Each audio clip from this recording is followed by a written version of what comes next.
Yo sé que es distinto en comercial y ficción, pero ¿cuál es tu proceso para fotografiar un proyecto? Bueno,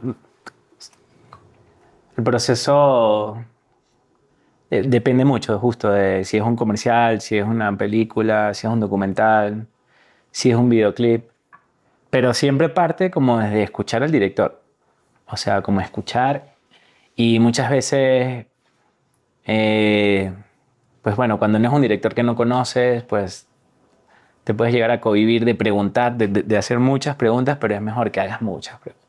Como que es mejor quedar porque preguntaste un montón, por preguntón, Ujú. que después llegar al rodaje y no entender, ¿no? O como no tener la idea clara de lo que el director quiere.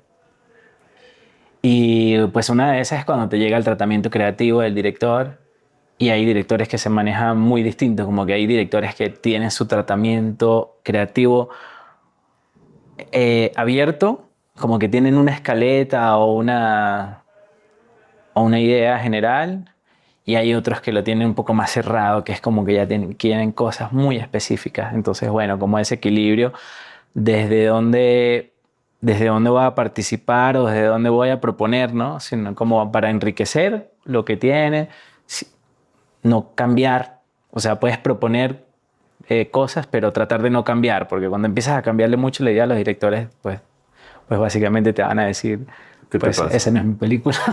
¿Y cuál es una relación sana entonces con un director? ¿Cuál crees tú que es la mejor manera? Uh, o sea, primero escucharlos muchísimo. O sea, como que creo que, bueno, y creo que en la vida en general es como primero escuchar un montón, ¿no? Antes de dar como tu feedback, ¿no? Pero escuchar mucho como y aclarar las dudas que tengas sobre su idea, ¿no? Hasta que sientas que la tienes bastante clara, ¿no? Como que qué es lo que él quiere expresar y desde dónde tú puedes aportar eh, narrativamente. Creo que de las experiencias más lindas que puedo comentar es cuando el director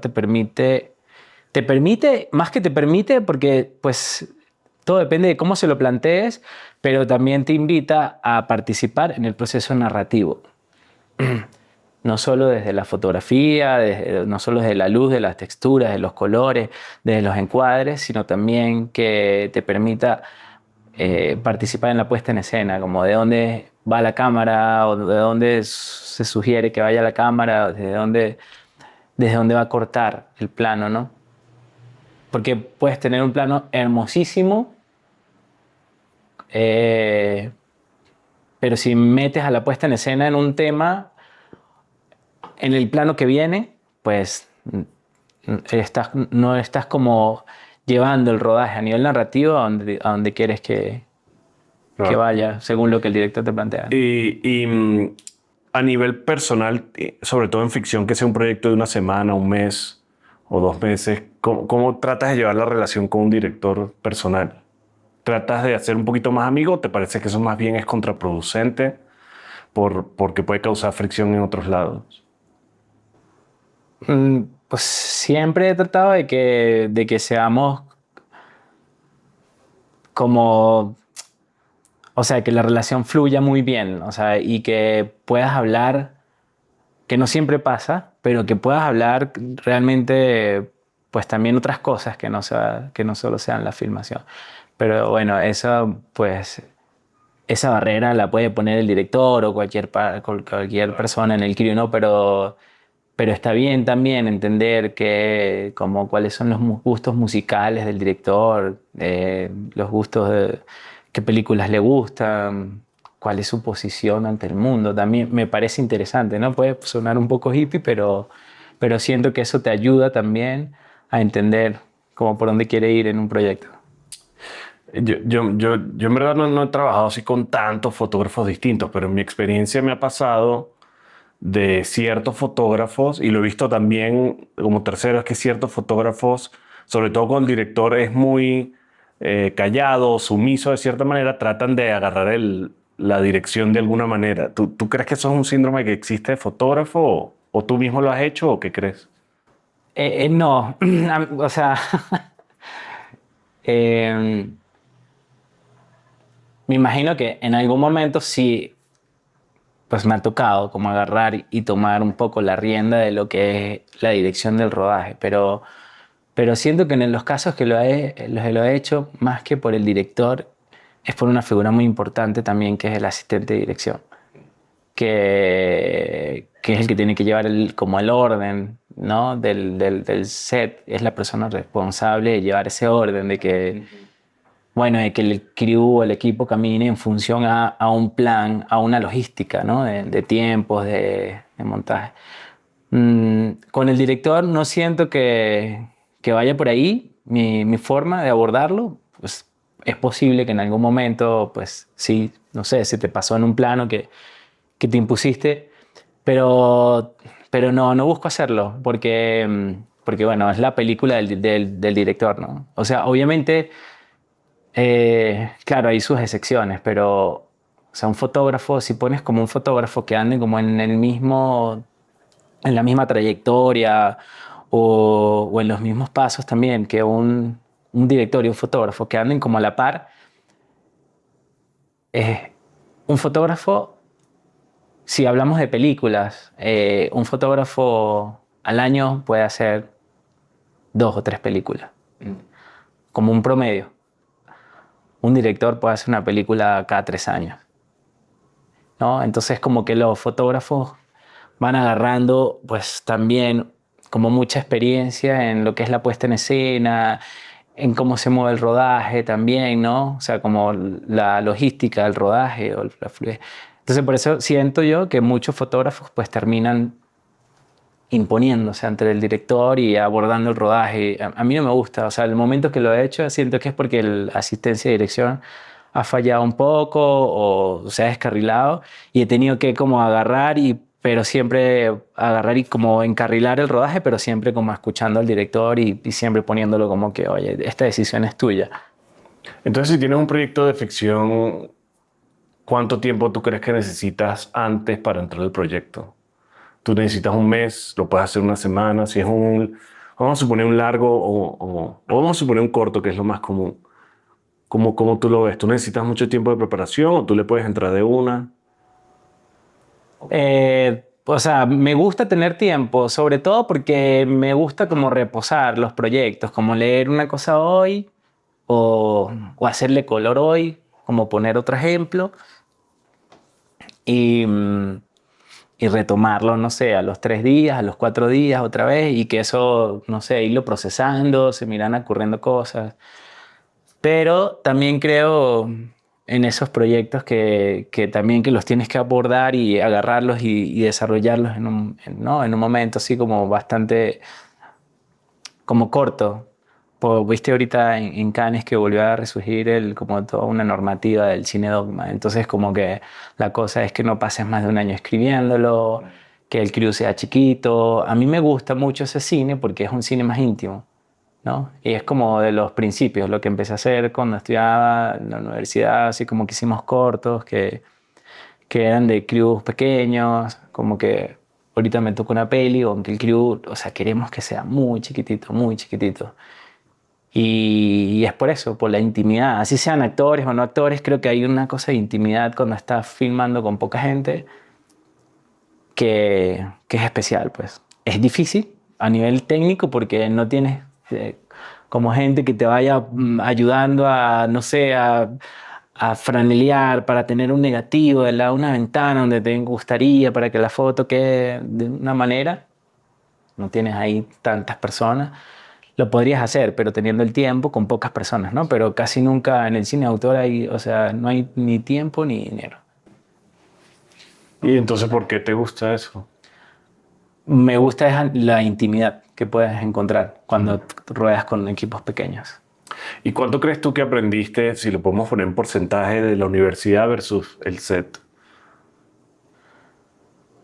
Yo siento que un montón, pero hay cosas que me dejaron en la universidad que siento que han sido favorables y que terminan definiendo como lo que hoy en día puedo llegar a, no sé, a describir de cómo sería mi trabajo en un set, ¿no? Pero O sea, la universidad como academia, o sea, lo que me dio fue la oportunidad de ir y conocer gente que estaba como buscando lo mismo. Y también como el espacio para poder decir, estoy estudiando y puedo dedicarme a meterme una hora en una clase a ver una película. Claro. Pero que realmente también lo podrías hacer, ¿no? O sea, Pues sí, un poquito distinto. pero sobre todo la universidad, porque estudié como en una universidad bueno, que fue como, que era bastante módica, todavía existe, pero no es que llegué así a la universidad, una universidad en Londres o California, o sabes, con un montón de equipos, sino es una universidad que como que buscaba mucho, los profesores buscaban mucho como que nos llenáramos de ideas, pues. Entonces siento que eso fue como un gran legado y sobre todo aprender a hacer las cosas como con pocas herramientas y con muy pocas herramientas y aprender a desarrollarlas como fotógrafo. En la universidad tú tenías que como diseñarte cómo ibas a hacer un sistema, eh, cómo ibas a colgar una luz, por ejemplo, qué luz querías en específico y de pronto cuando llegas a la industria, que es ahora aquí en México, porque estudié en Mérida, Venezuela, y ahora llegas acá a la industria mexicana y cuando llegué como que le decía al gaffer como que bueno, que yo quería tal luz y de la manera que yo lo haría y luego me di cuenta que pues que no, que la industria no funciona tanto así, ¿no? Por eso, o sea, como que tú le tienes que decir a tu gaffer como qué luz, qué calidad de luz quieres, la dirección y obviamente si tienes el conocimiento también lo puedes conversar como qué tipo de luz sería, pero ellos, si los fotógrafos hacen 3 películas al año como un estándar, o sea, un gaffer puede hacer 6. Entonces, imagínate el background que tienen para decir, bueno, ese sistema yo lo monto de esta manera y vas a lograr la luz que tú te estás imaginando montando un sistema más complicado. Pero la universidad, justo eso, como que en ese proceso aprendí a resolver. Entonces, ¿cómo te comunicas tú con los gaffers normalmente en el set? Bueno, al principio ha cambiado un montón, porque al principio justo era eso, como que yo llegaba y movía luces en el set. Y eso es un gran insulto. ¿Sabes? Como que yo agarraba la luz y así como que no, entonces que se quedaban paralizados y muchas veces hasta se enojarían porque no. O sea, es como si les estás diciendo, yo hago tu trabajo porque no lo estás haciendo bien. Pero para mí era normal, porque venía justo de ese esquema en que éramos poquitas personas, todos haciendo cosas. Y, y bueno, ahí fue donde cambió. Pero me acuerdo una anécdota de como uno de los últimos cortos que filmé en Venezuela, que con equipos de la universidad también. Ya la universidad, pues bueno, con todo este proceso político estaba como en un punto de decadencia a nivel de equipos y así. Estábamos filmando un corto y me acuerdo que uno de los ayudantes, que era un pasante de la escuela, estaba pintando con negro un cartón. Pero, pero se acerca un chico también que no había estado con nosotros en otro corto.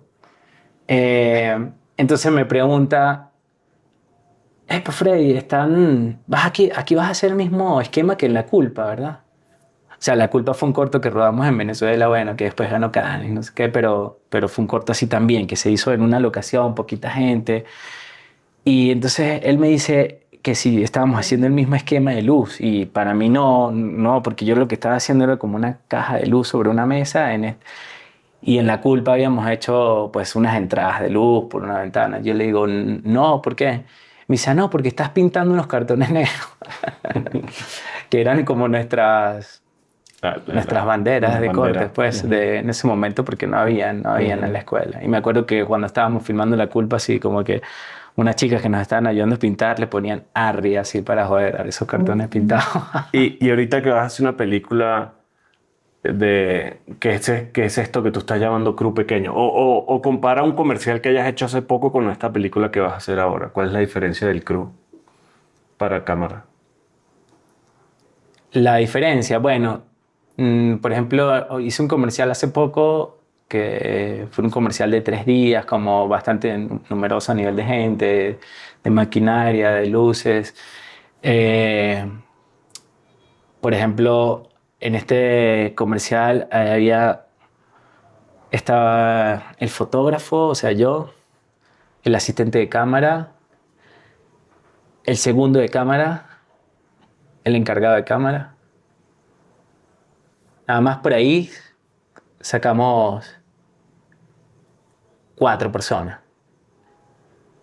Y en esta película que queremos hacer, o sea, queremos tener, obviamente, tengo que estar como fotógrafo, el asistente de cámara que haga de encargado de cámara también. Ujú.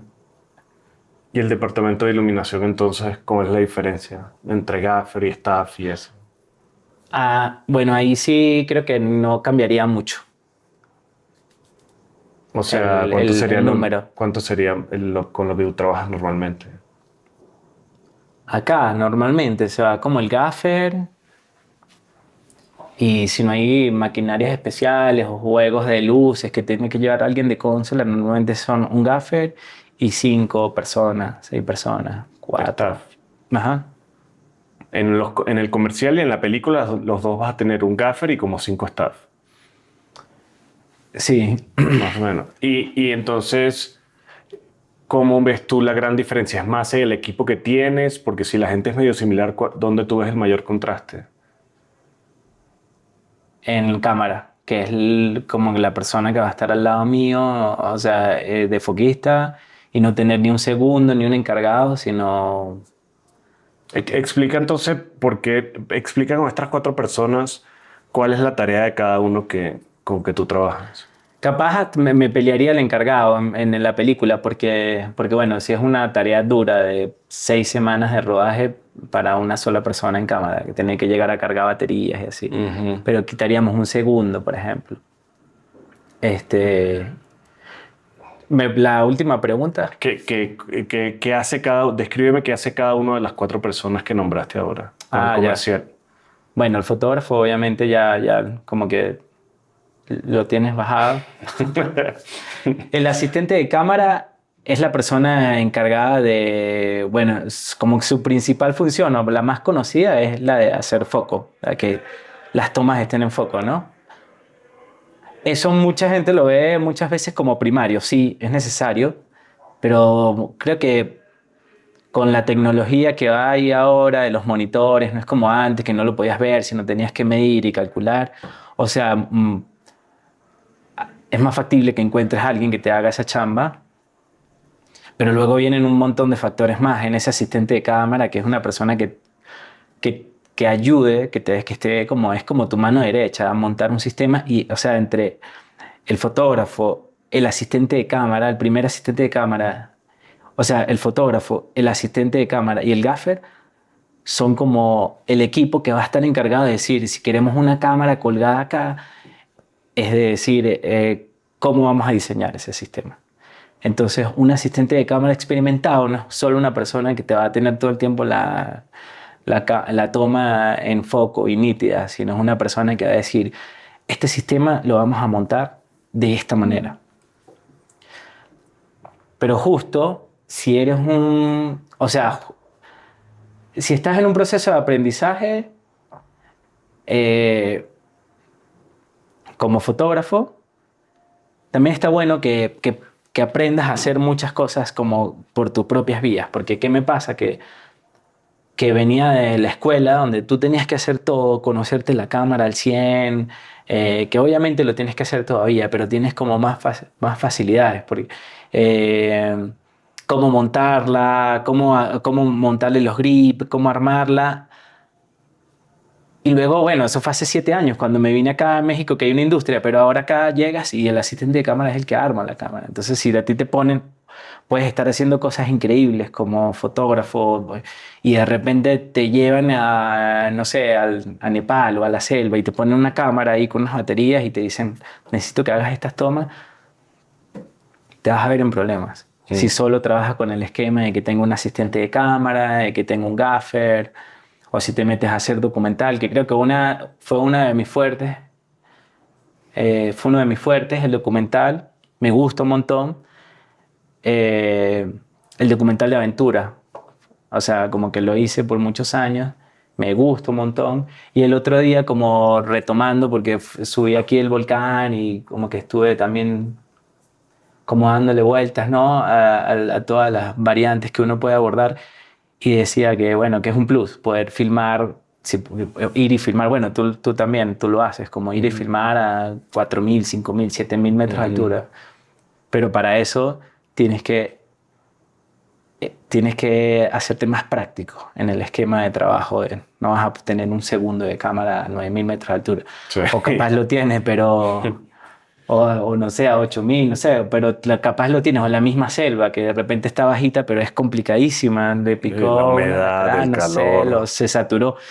Y si ese segundo se te va, y si se te va el asistente de cámara, ¿eres capaz de filmar o no Sí. eres capaz de filmar? Entonces, bueno, ahí es como cuando digo, ¿hasta qué punto uno puede hacer que su crew sea más reducido? Pero ok, espérate, entonces nos descarrilamos. El fotógrafo ya sabemos lo que hace. Sí. El primer asistente de cámara hace foco y arma la cámara. Ajá. El segundo asistente de cámara, ¿qué hace? Es como el ayudante que recoge la tarjeta, recibe la tarjeta, se la pasa al data manager, está cargando baterías, está moviendo equipos si ya hay que hacer un company a otro lugar. Es el que va a ir ¿Claqueta quién hace? el, El segundo asistente de cámara. el segundo asistente. Y después tenemos el encargado. ¿Qué hace el encargado en este caso? El encargado de cámara, bueno, depende de dónde te lo manden. Pero puede desde solo mirar que la cámara esté bien, que esos son los que casi nunca quiero, Claro. que manden, que nada más miran y que la cámara esté bien y que no se caiga y que todo chido. O una persona que también va a estar poniéndose como al día con lo que él va requiriendo el rodaje para ayudarlo a avanzar. Pero... Pero este encargado puede hacer de segundo y eso puede ser un buen esquema también. Normalmente así lo hacemos y funciona también. Entonces, digamos que algo práctico para ti es tu fotógrafo, primer asistente de cámara que hace foco y arma la cámara, y el segundo, el encargado, puede hacer como la suplencia del segundo asistente. Sería increíble. Sí. Con esos encargados valen oro. Esas personas que sí. Porque hay encargados que los encargados de lentes van y pues simplemente están ahí pendiente que un lente no se raye y para ir a decirle al rental si el lente se ensució, le pusieron un dedo y rayaron, no sé. Ah, Entonces es como eso. vos otra chelita. Va. ¿Y cómo funciona tu proceso de selección de cámara y de lente? ¿Cómo eliges eso?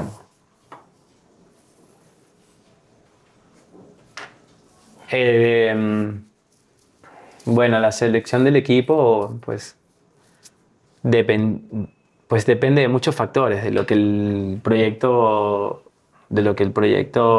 te exija. Por ejemplo, ahorita tuvimos 3 días de filmación para la misma marca, pero en el día 3 habían altas velocidades. Entonces tuvimos que escoger una cámara que tuviese altas velocidades. ¿Qué tan alto? Fuimos a 200 cuadros, 240. 200 y pico de cuadros. Ujú. ¿Y qué cámara usaron? La red. Exacto. Y entonces, ¿hay alguna circunstancia donde siempre eliges cierta cámara?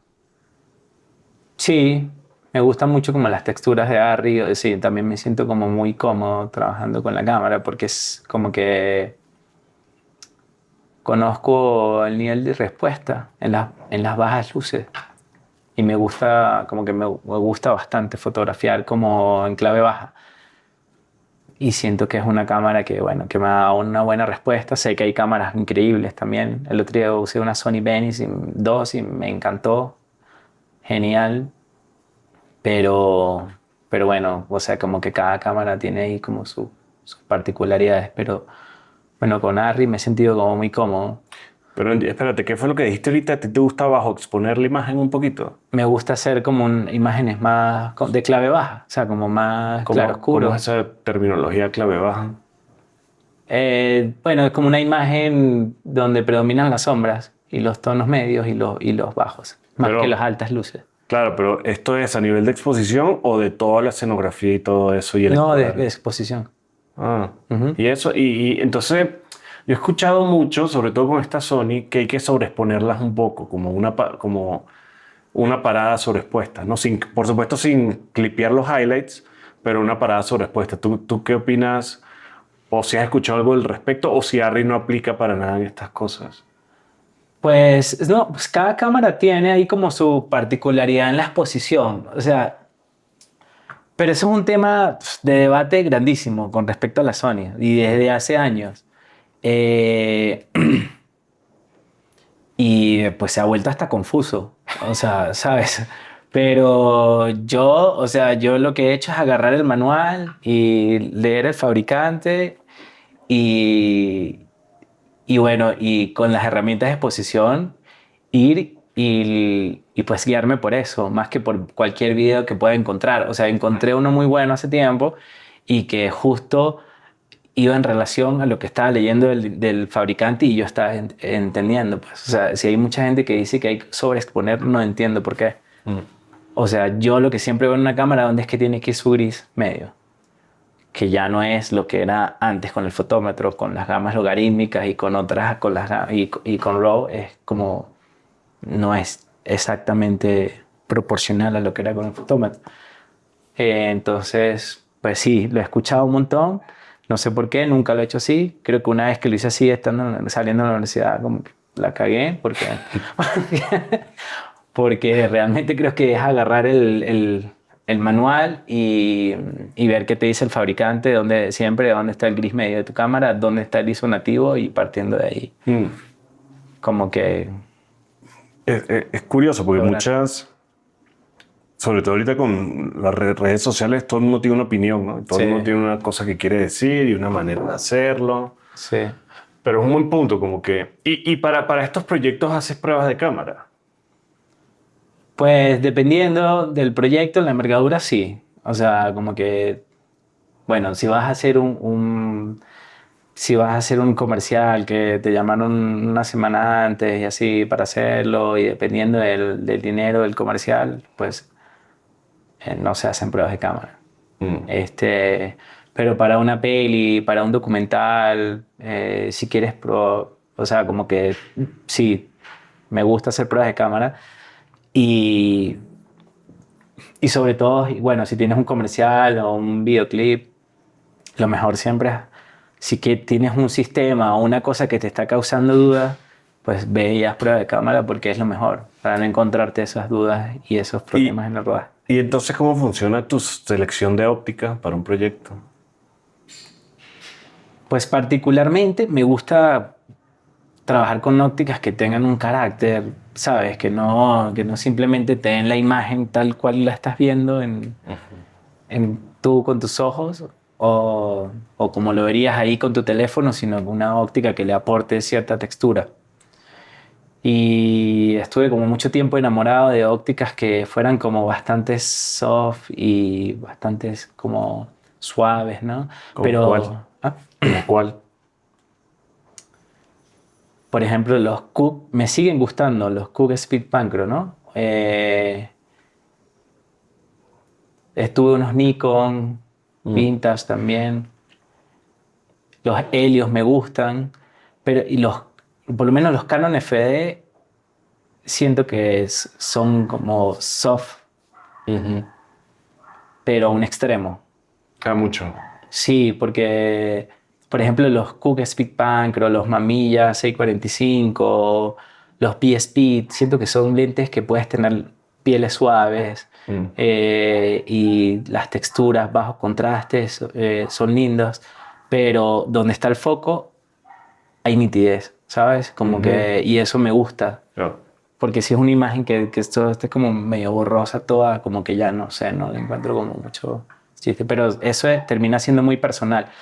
Pero también si vas a hacer un comercial donde el cliente quiere que su producto se vea súper nítido, que si es de maquillaje quiere que las pieles sean súper nítidas, así, pues últimamente he estado trabajando con lentes también como nuevos, y también además que a nivel de housing están como muy sólidos y eso te da comodidad a la hora de trabajar en el set y que tengan un diafragma también con el que puedas jugar, ¿sabes? Como que de repente estás apretado ahí con un 2.8.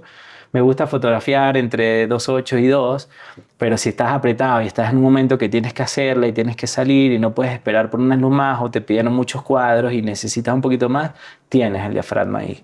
que me gustan mucho los lentes vintage, pero muchas veces para este tipo de proyectos donde todo es así como muy en carrera, necesitas tener esa versatilidad de decir, pues tengo medio diafragma más o tengo un diafragma más y lo resuelvo. Y entonces, ¿cuáles son estos lentes que has usado últimamente que son rápidos y nuevos? Los Signature y los Supreme. Los Supreme, los Supreme Size, los Size. No. Los Supreme. Ah, Supreme, eso. Sí. Sí, están buenos, ¿no? Sí, los Supreme me han gustado, sí. Como que te dan esa solidez que te pueden pedir para fotografiar un producto. ¿Tú crees que existe ahorita alguna moda en la fotografía? Por ejemplo, hubo mucho de moda el Prof Lens, ese de mierda, como que estuvo mucho de moda. Creo que todavía sigue de moda, pero menos. Y a ti te parece que, no crees, sobre todo en la industria aquí mexicana, que pasa mucho el tema de las modas, como que esta cámara está de moda, este lente está de moda y todo el mundo lo quiere, no sé qué, ¿tú has experimentado algo con eso? Sí, sí, me pasa. Por ejemplo, mucha gente es fan de los K35 y a mí me pasa que no. O sea, justo por eso que te estaba diciendo que lo mismo con los Canon FD, ¿no? Aunque me parecen unos lentes hermosos, pero una cosa así personal mía. Pero sí, hay como modas que llegan un rato y bueno, a nivel de equipos, siento que de repente te pueden cerrar como probar otras cosas que te pueden dar ciertas cámaras o ciertos equipos solo porque lo usó tal fotógrafo, entonces te clavas ahí o se clava la gente que solo quiere esa cámara. Si un fotógrafo usa esta cámara, pues ahí se quedan y no se abre, ¿no? Como la perspectiva. Pasa con las cámaras, pasa con las tendencias, un montón. Pasa, por ejemplo, que bueno, por ejemplo, en México está como, creo que Arri es como de los más sólidos a nivel de cámara. Pero tú ves que, por ejemplo, viene mucha gente a hacer service acá y piden un montón Sony. ¿Ah, sí? Que son Venice. la Venice 2, que por Venice. ejemplo está, o sea, como que los gringos lo usan un montón. O por ejemplo, en estos días que vinieron unos rusos y me decía el productor que ellos enamorados de la red. Que es un pedo trabajar con una red. Pero sí, son como tendencias ahí a nivel de equipos. Ahora, acá en México siento que hay como también un círculo un poco cerrado a veces a nivel de tendencias, sobre todo con los fotógrafos, con las miradas. O sea, yo siento que México es como una cuna de fotógrafos. Pero desde hace décadas, o sea, desde Figueroa y Paredes, Condán. Y muchas veces como que como que aquí mismo como que no se le da el valor a lo que tiene, a todo el nivel que hay acá de fotógrafos. O sea, hay gente que nace de familias de fotógrafos o que su abuelo y no solo eso, porque no creo que se transmita en el ADN, pero sí como en el día a día, pues, ¿no? Como en la industria. O sea, por lo menos el constructor que trabaja con Victoria, mi chica, que es directora de arte, su primera película fue el Titanic, él fue chiquitito. Era su abuelo, el constructor también, uno de los constructores, pues, ¿no? Wow. Entonces siento que, bueno, pasa un poco acá en México, que de repente llega fotógrafos de afuera y nada, como que todo el mundo se fija como en esa mirada, pero aquí hay miradas increíbles que muchas veces no se le da ese valor. ¿Y no te pasa como fotógrafo que estás en proyectos que tienen todo el potencial para quedar bien y después lo ves editado y está horrible? Sí. Sí, me pasó ayer. Creo que es un gran porcentaje de los proyectos que uno hace. Y con eso no te da un poquito de frustración y no te ha dado se te ha metido el chip de quizás dirigir algo. Pues sí, a veces lo pienso cuando estoy en el set o luego ya vienen los resultados también. como de dirigir, sí, me gustaría. O sea, como siento que cuando haces documental terminas dirigiendo, ¿no? Si no vas con un director encima, sino simplemente te vas con la cámara, que me tocó en el Amazonas, en Nepal. O sea, sí había un director en Nepal, pero bueno, estaba muchas veces en la avanzada y a ti te tocaba como dirigir escenas y siento que es parte, ¿no? Pero que terminas dirigiendo cosas. Pero con respecto a eso que acabas de decir, sí, pasa un montón, de que filmas un proyecto, se ve increíble y luego ya lo ves y dices, ¿qué pasó? Obviamente sabes qué pasó, porque, Claro, ya sabías en el set lo que porque en estaba. el set tú ya sabías si esto iba a servir o no, pero cuando sientes en el set que va a servir y luego lo ves y no funcionó, pues hay muchos factores, ¿no? O sea, yo soy un fotógrafo que siempre me voy como con una Biblia o un documento de referencias y de lo que quiero en el rodaje. Y también he puesto muchas veces, me he encontrado buscando referencias, no encuentro la que quiero y me encuentro algo como no, con lo que no me gustaría como no me gustaría que quedara y lo meto ahí también, como para También. tenerlo presente, ¿no? Claro. No quiero que quede como esto, entonces búscale una vuelta porque no encontraste una refe. Si es un proyecto corto, si es un proyecto largo, bueno, no te puedes justificar tanto en encontrar una referencia porque puedes buscarla en la pintura, en muchas cosas, pero son búsquedas como más exhaustivas. Pero como que me llevo desde la pre, porque me gusta hacer un trabajo de pre, de hablar con el gaffer, de buscar referencias, hasta el día del rodaje. El día del rodaje te vas a encontrar con muchas cosas eh, que van a comportarse diferente a las referencias. Pero también tiene mucho que ver cómo fue tu trabajo con el departamento de arte, ¿no? El de diseño de producción, porque si, si viene un director con sus referencias muy claras a nivel de estético, te las comparte y tiene que estárselas compartiendo al mismo tiempo al director de arte. O si no es antes, o bueno, un poquito después, no sé, pero tienen que ir a la par al director de arte y decirle, bueno, que mi referencia es este castillo. Y este castillo va a tener papel tapiz. Pero que muchas veces pasa que la referencia del director es ese castillo con el papel tapiz y cuando te vas a un foro con fondo blanco, fondo negro, fondo verde y te dicen, o sea, como que una vez me dijeron, ¿cómo es? El gallo, el que es gallo en cualquier lado canta, una cosa así. No sé, no conozco, creo que estás inventando. Pero bueno, lo que quería decir es que con ese lugar tenías que hacer pues ese castillo con papel tapiz y obviamente pues no se va a parecer a lo que traes como tratamiento. O sea, pero tú te refieres que todo esto pasó por un problema de comunicación entre director, arte, foto. ¿O por qué? Pues yo creo que obviamente es un tema de comunicación, de que te tienes que comunicar como director. Siento que la cosa va a ir a donde quieres, en la imagen y en la estética, como si le das a tu director de arte y a tu fotógrafo como tus referencias y se trabaja en conjunto. El fotógrafo trabaja con la dirección de arte y, ok, ese papel tapiz, obviamente la referencia que queremos o el lugar donde queremos ir es que ese papel tapiz tenga un tono pastel.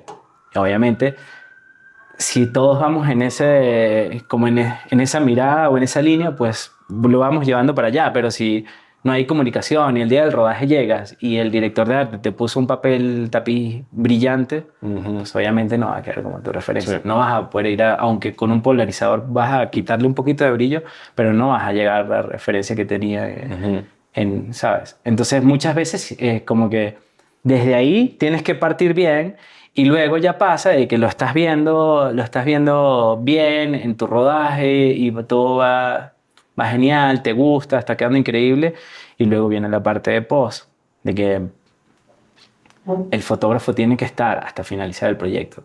O sea, para mí es así, bueno, como cuando hacías laboratorio, o sea, tienes que estar ahí y terminar de corregir porque...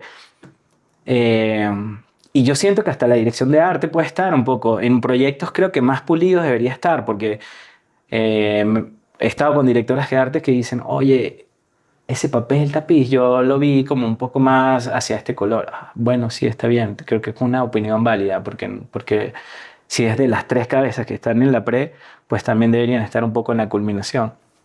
Pero si ya tu proyecto se va y al fotógrafo no se le habla o no se invita a la corrección de color y no hay comunicación del colorista, pues creo que no va a terminar bien Sí.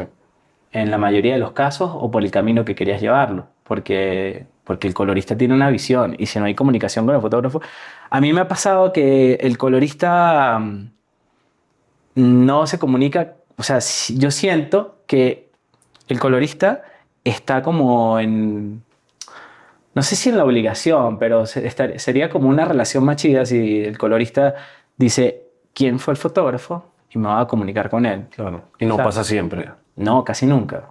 ¿En Son ficción pocos, o en comercial? en nada.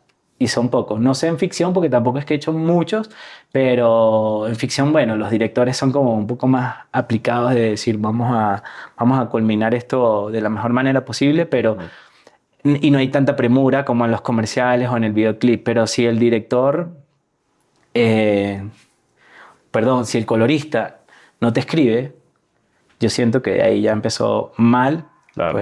pues toda la relación y la finalización, porque tú fotografías en función de lo que va a hacer luego en el color, ¿no? Como funciona una referencia, que trabajaste sobre el papel, que tuviste reuniones, que estuviste clavado buscando referencias, y luego si tú fotografiaste algo en clave baja y llega el colorista y él lo quiere lanzar más alto porque él siente que los tonos grises o el gris 18% o tu zona 5, como le quieras llamar, tiene que estar más arriba por ley o porque él lo supone, pues ya tu proyecto no se va a parecer en nada a lo que Claro. fotografiaste o lo que tenías como referencia, ¿no? Entonces sí pasa un montón, que tú dirías que pasa que 80% de las Sí. veces. Y no es Claro. un tema solo para mí, para muchos fotógrafos. O sea, algo que entre ustedes hablan y chismean. Sí, que es lo que claro, pasa. sí. Pero esto es más que todo en comercial, dices tú. Sí, pero creo que lo he escuchado también de series y así, como que el fotógrafo, como que... y es muy loco porque realmente en estos días lo hablaba con unos creativos, el fotógrafo termina siendo un traductor Claro. de lo que el cliente o, no sé, el director o el dueño, el inversor del proyecto quiere. Porque me ha pasado que vas a la colorización, te invitan y llegas un rato antes que todo el mundo, hablas con el colorista, trabajan y luego llega el director o cliente o agencia y, y pueden decirle al colorista, esa lamparita que está ahí me gustaría un poquito más quemadita o un poquito más pintadita. Claro. Y el cualquier colorista va a tener que traducir eso y va a empezar a trabajar el material. cosa. Y si siguen en esa conversación con términos que no son los adecuados, pues va a llegar un punto el colorista Claro. se va a hartar y va a decir el material viene mal. O sea, el fotógrafo fue el culpable. O sea, ¿tú crees que tú como fotógrafo en corrección de color en un comercial funcionas para traducir lo que quiere el cliente para el lenguaje del colorista? Claro. Sí, porque me ha pasado, o sea, como que me pasó con un comercial que se hizo en dos etapas y para uno no me invitaron, perdón. Este comercial fue en dos etapas, para una etapa no me invitaron y me imagino que no les fue así mal porque luego el comercial salió, pero para el otro me invitaron porque yo les dije, oye, me hubiese gustado que las pieles quedaran más por aquí. Así. Me invitaron y luego estuvimos trabajando allí un rato y ya, luego llegaron clientes, agencias, no sé qué, y las correcciones fueron mínimas. Termina saliéndole más barato a agencia, a cliente, porque no hay tantas, Claro. porque no hay tantas horas de color, porque ya, o sea, como que los términos fueron directos. Esa lámpara la sientes arriba, mira, bájale a las altas luces, tinteala un poquito para que agarren color y se vea más amena. ¿Y qué tipo de corrección puede ser algo que diga un cliente que no sabe nada de eso? La que normalmente dicen es que los veo oscuros. A la gente o en plano. Todo Siempre está oscuro, sí. ¿no? Bueno, pero ahí no hay mucho que hacer, ¿no? Sí, ahí no hay mucho que hacer, pero, o sea, tú puedes llegar y negociar cosas, como decir, ok, o sea, como que sí, tal vez la zona está en clave baja, pero vamos a darle un poco más de luz o vamos a darle un poco de expo en los tonos medios, entonces le vas a dar a las caras, pero sigues manteniendo tus sombras abajo. Claro, Entonces eso ya puede hacer que el cliente esté claro. contento y no sea que Claro, y si tú no estás, el güey le sube la exposición una a parada. todo y Claro. toda la Y se imagen se va pierde para el arriba, no hay contraste. sombras, se pierde Claro. contrastes y bueno, eso es lo que termina saliendo. Pero sí, el cliente siempre ve todo oscuro, ¿no? Sí. Siempre, siempre ve todo brillante, saturado y Sí. pulludo.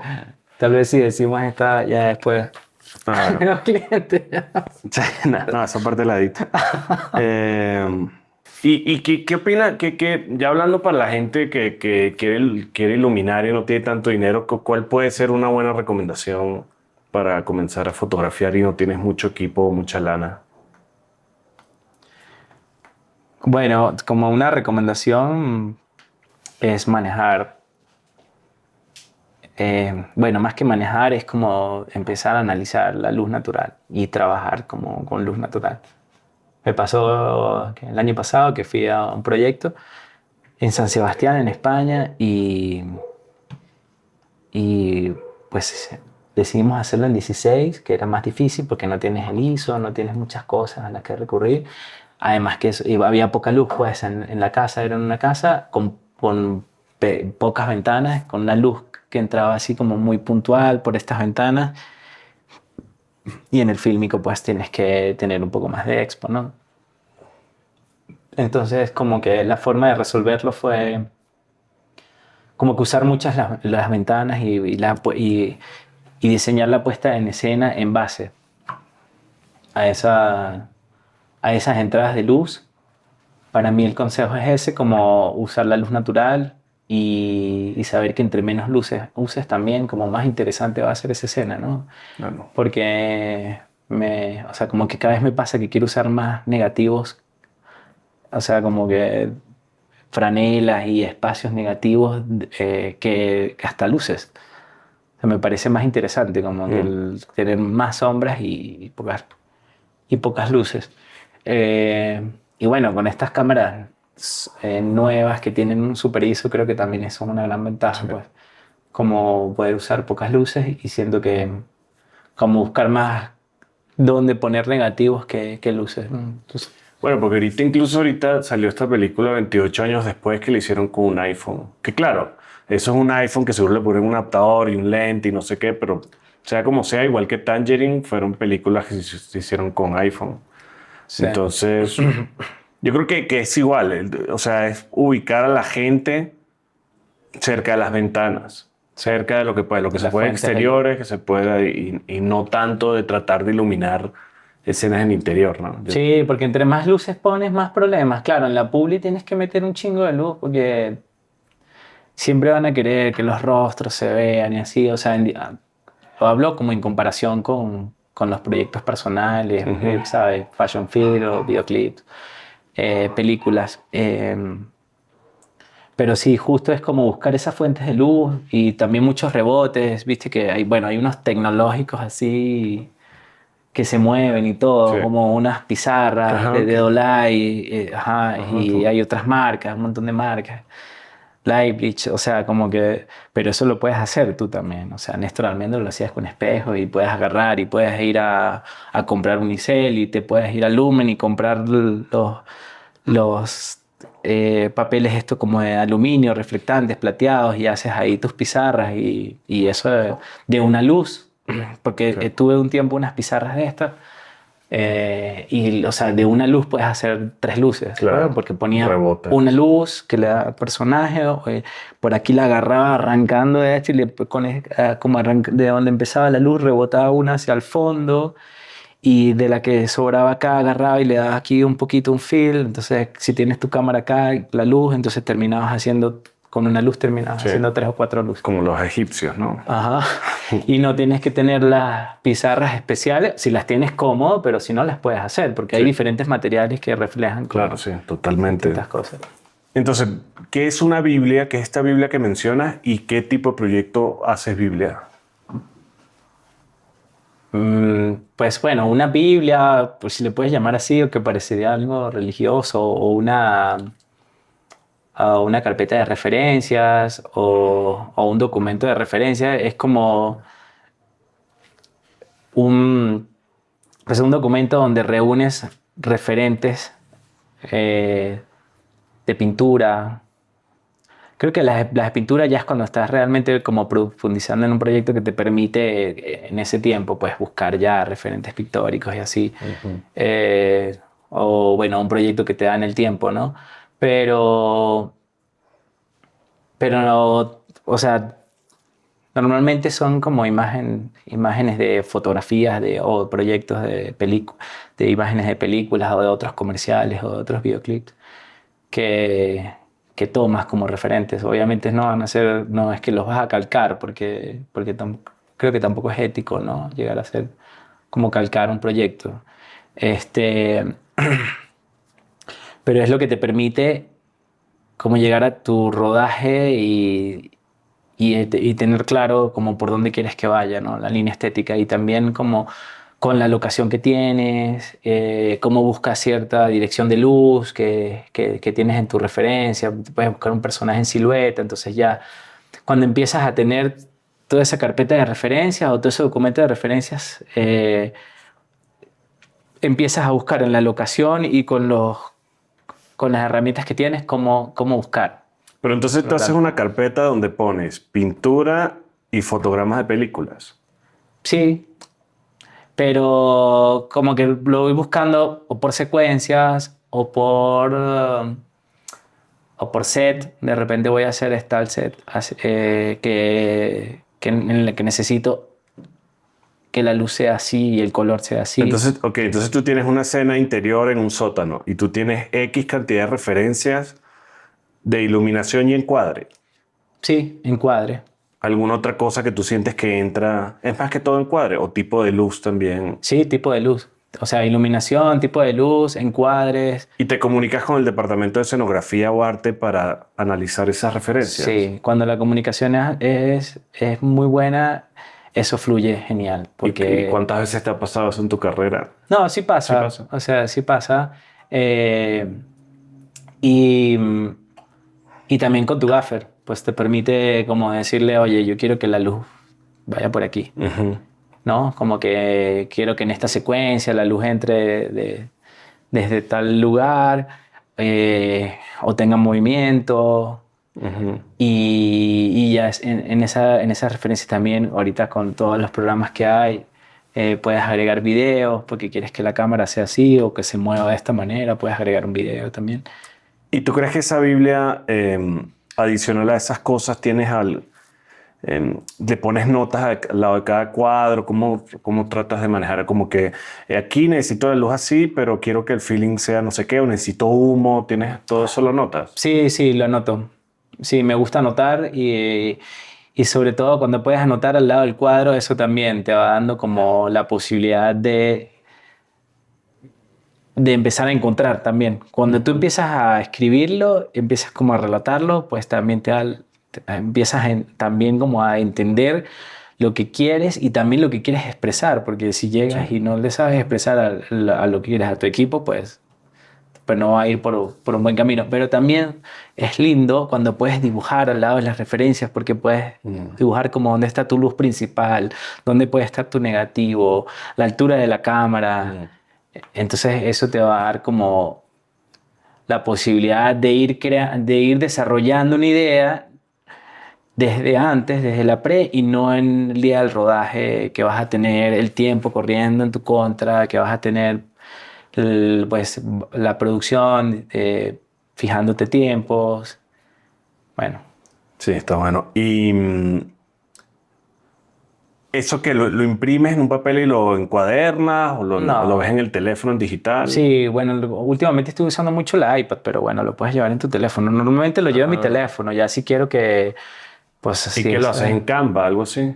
¿O en Excel No, o qué? Keynote. Ah, Keynote. Ajá. Ajá. Y está usando mil. Está usando otro. No me acuerdo cómo se llama ahorita, pero Pero es, bueno, es carísimo, entonces ya no lo usé más. Pero sí, uso como... Pero ¿qué te como refieres? Keynote. Como tenías otro como Keynote. Ajá. ¿Y cuál página usas tú para sacar las referencias? Shopdeck es como una de las más... Ujú. también de las más prácticas. Phil Grind, creo que se llama otra. Y cuando buscas referencias de pintura, ¿cómo funciona? ¿Por memoria? ¿O tienes libros de pintura? Sí, a mí me gusta tener libros en la casa, como que cuando voy marcando, pues voy poniendo un papelito que me marque como una pintura en específico, luego voy a ver si me acuerdo, cuando tienes el tiempo para poner y revisar y retomar, pero también te van gustando ciertos pintores que Ujú, entonces te acuerdas y de repente como que este proyecto podría tener como unas luces o unos colores como tal pintor. Yo soy muy malo con los nombres, ujú. pero siempre como que voy y me acuerdo es como del el tipo de pintura que quisiera y ahí lo busco como referente, ¿no? Por ejemplo, cuando iba a hacer la tesis de fotografía, o sea, tomé como referente a Caravaggio porque tenía como unos claroscuros y obviamente es Ujú. como un Como cine referente noir, como sí. muy constante en la cinematografía, pero también tomé a Atkinson, que era como el Ujú. pintor de la luz de la luna. Sí. Cuando hicimos nuestra tesis La culpa, probablemente se llama, este, porque el director me dijo, son, Michel Labarca, como que me dice, este momento, ya finalizando la carrera, creo que es uno de los momentos, como de los pocos momentos ya que se dan para poder experimentar lo que queramos. Mm, Porque luego vienen pues trabajos o desarrollos de proyectos que ya están un poco más guiados por sí. coproducciones, clientes, pues un montón de variables que no te van a dejar experimentar Sí. a fondo como cuando es un proyecto personal tuyo, ¿no? Ujú. Entonces, como que me dijo, todo el proyecto era de noche, es un apagón en Venezuela y se va la luz y me dijo, bueno, o sea, como que desarrolla la noche como tú quieras, como tú la sientas. Y nada, me puse como a caminar de noche en la montaña, pues yo vivía en la montaña y me daba cuenta que podía como tener registro de, de los detalles en la noche. Y justo cuando íbamos con los amigos de la universidad a la montaña, me daba cuenta que ellos no veían nada, Mm. ¿no? Entonces también me puse como a investigar por qué esto y pues obviamente ahorita como que no va a decir preciso cuál es cuál, pero están los bastones y los conos que son los encargados de, la- de regular como que la luz y el color en la visión, Ujú. ¿no? En el ojo. Entonces, personas que crecen en la montaña o que están mucho a oscuras desarrollan más la visión nocturna. Ah, mierda. Y a mí, ¿Tienes el ojo especial entonces con los negros? no, no necesariamente. Pero bueno, crecí en la montaña, entonces sentí que como que podía ver un poco más que mis amigos de la universidad, pero bueno, pues científicamente tiene una explicación, que desarrollas más Claro. como que los conos o los bastones, pues Por también eso lo es que puedes bajo perder. expones todos los planos. Tal vez. Y bueno, nada, como que buscando, Caravaggio, por ejemplo, también como pintó muchas pinturas así, como que Mm, hay una que está en una capilla en Italia, donde tú entras y está a oscuras, y para poder tú ver los detalles, o pagas unos euros, lo metes en una maquinita y se enciende la luz, o te esperas a que tus bastones se adapten y puedes ver los detalles en la pintura, ujú. ¿no? Entonces Mm. esta gente ya venía trabajando también como con esos conceptos y entonces en la tesis agarré y dije, bueno, voy a hacer una noche donde se vean un poco más los detalles. Y ahorita no la haría así, ahorita la haría un poco más oscura. Pues sí, esa es la evolución de... ¿Qué tanto crees que has cambiado desde que comenzaste? ¿Cuánto tiempo llevas fotografiando? Como, no sé, como 10 años, 8 años. ¿Qué tanto crees que has cambiado? Un montón, Mm, pero mucho. Bueno, como persona o como fotógrafo. Sí.